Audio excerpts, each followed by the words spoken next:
자, 그런데 1차 방어에서 이게 무너졌습니다. 염이 많아져서 더 이상 대식세포가 할 수가 없는 상황이 된 거예요. 자, 그러면 이제 2차 방어가 움직이기 시작합니다. 후천적 방어고요. 특이적 면역으로서 림프가 관여를 하는데 2차 방어 세포성 면역이 있고 체액성 면역 두 가지 방법이 있어요. 네, 세포성은요, 감염된 세포를 직접 공격하는 거예요.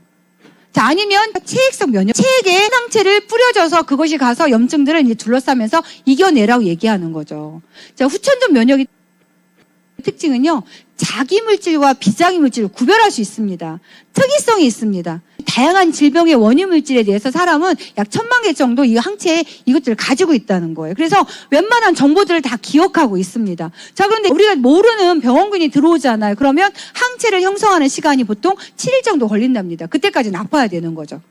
항원이라는 것은 면역 반응을 유발하는 원인 물질, 병원체를 항원이라고 얘기하고요. 항체라고 얘기하는 건 면역 글로불린이라고 얘기하죠. 아까 자, 면역 단백질이고요. 이게 특정 항원에 특이하게 생겨서 대항합니다. 항체는요, 주로 Y자형이래요, 이렇게, 항체가. 그런데 너무 신기한 건 이 끝에가 모양이 다릅니다. 이 모양에 따라서 세모난 게 있고 둥근 게 있고 특정한 모양이 있을 때 이런 모양대에 따라서 이게 결합을 합니다. 특이성이 있다는 거예요. 자물쇠와 열쇠가 딱 만나는 것처럼 항원에 항체가 딱 맞아 떨어지면서 항원에다가 없애준 역할을 하는 거예요. 특이적이라는 거죠. 자, Y자는 이 변하지 않는 모양이 있고요. 이 끝에 이 모양은 변화가 있습니다. 그래서 여기에 맞는 특이한 부분이 딱 결합됐을 때 그 항체가 그 세포 병원균을 잡게 되어 있는 거예요.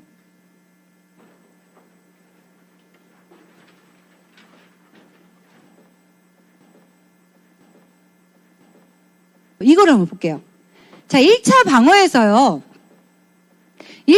일단은 대식세포가요, 뭔가가 이상물질이 오잖아요. 병원물질이 오면요, 이거를 잡아먹습니다. 염증이 조금 있을 때는 이 대식세포가 할 수 있다겠어요. 그런데 이 대식세포는요, 이 항원을 잡아먹잖아요. 왜 사냥하고 나면 사람들이 집에 사슴뼈도 걸어놓고 소가죽도 걸어놓고 하잖아요. 자랑하는 거죠. 내가 잡아먹은 항원에 대한 것을 항원 제시를 합니다. 나 이런 항원을 잡아먹었잖아 하고 세포 바깥쪽에 이렇게 항원 제시를 합니다. 자, 그러면요, 돌아다니던 이 보조 T림프구라는 게 있습니다. 자, 그러면서 대식세포를 만났어요. 자, 대식세포를 보니까 이런 걸 잡아먹었다고 다 걸어놨잖아요. 자, 이 보조 T림프구가 이 T림프 수용체에 딱 맞아서 정보를 전달해 줍니다. 이 대식세포가 이 미생물을 잡아 먹었어요. 자, 이 쪼가리를 여기다가 항원 제시를 통해서 걸어 놨습니다. 자, 보조 T세포가 피를 통해 돌아다니다가 이걸 딱 발견을 한 거예요. 자, 그리고 난 다음에 정보를 전달합니다.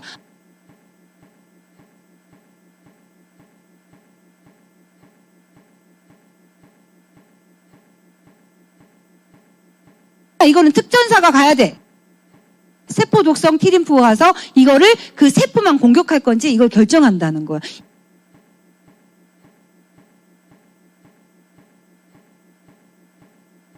이거는 B림프고 네가 체액성을 통해서 잡아먹어야 돼. 군대가 몰려와야 될 것 같아 라고.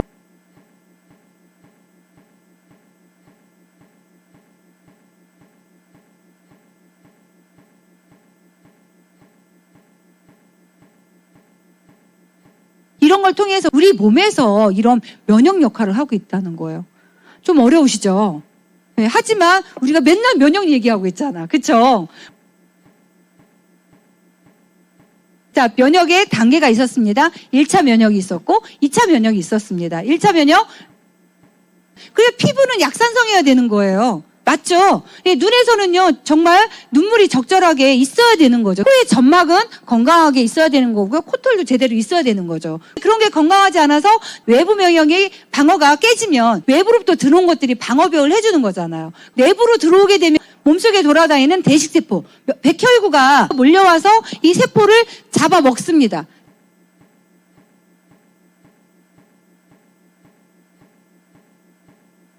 잡아먹는데 이제 나로서는 도저히 안 되겠어라고 할 때 특이적 면역으로 넘어가서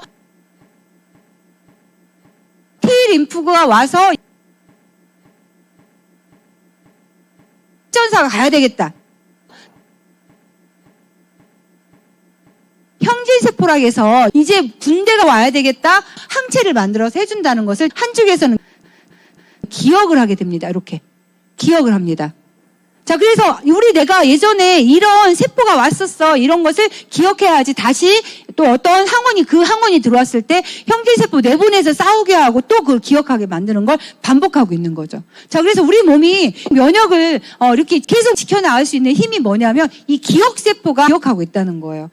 처음에 감기 앓으면 처음에 항체를 만들 때까지 7일이 걸립니다. 이 시간이 걸리죠. 7일부터 28일까지 시간이 걸리네요. 그렇죠? 그러니까 감기 앓으면 아파도 7일이고 약을 먹어도 그렇고 안 먹어도 그래서 얘기하는 이유가 항체를 만드는 시간인 거예요.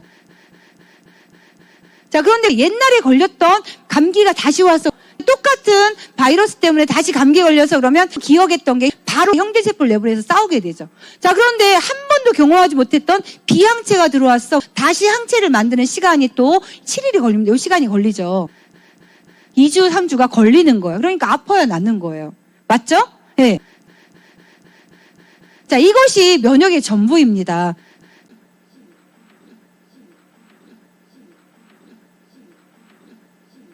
네.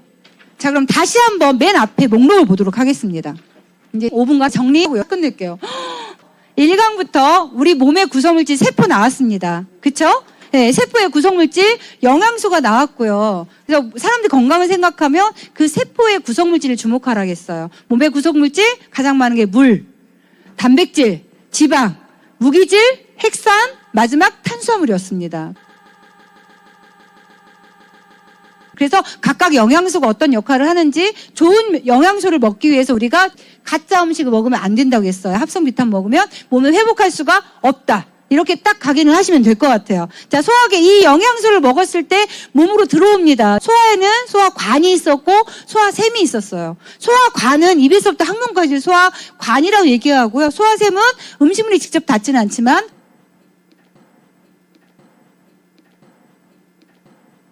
간과 쓸개와 이자, 우리 소화샘이라고 얘기를 했어요. 그쵸? 자, 그리고 난 다음에 대장을 통해 나가는 거였고요. 자, 순환계. 소장으로 흡수된 영양소가 간문맥을 통해서 어디로 이제 간으로 들어왔고, 그러면 심장을 들어가는 거죠.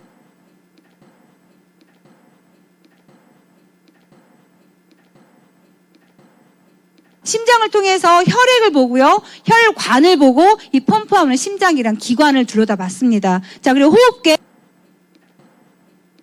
심장에서 이 속에 산소를 얻으러 폐로 가죠. 폐에 가서 기체 교환을 통해서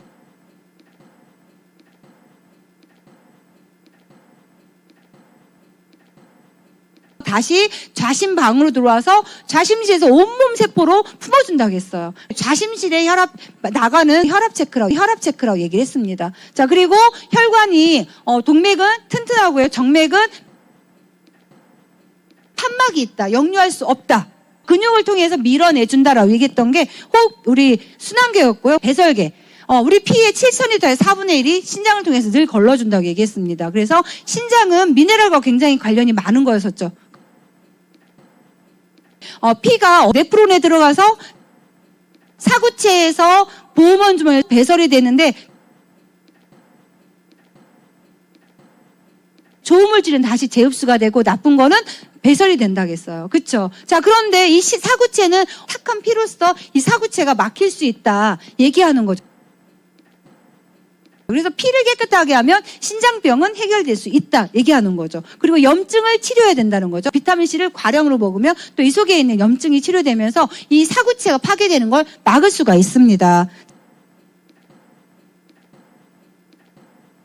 우리 몸에서 신경과 호르몬을 통해서 우리 몸을 전체를 지배를 한다고 얘기했습니다. 신경은 전기적 신호였고요. 호르몬은 화학적 신호였어요. 네, 화학적 신호는 항상성이 있다고 했어요. 항상성을 통해서 그것을 우리가 피드백의 원리를 통해서 계속 유지하는 힘을 갖고 있다고 했습니다. 생식에서 우리 몸을 지키는 면역에 대해서 이야기를 했습니다. 면역은 아까 얘기한 것처럼 군인의 역할이었었고요. 면역도 체온하고 관련이 많이 되어 있어요. 그렇죠? 그래서 이 면역을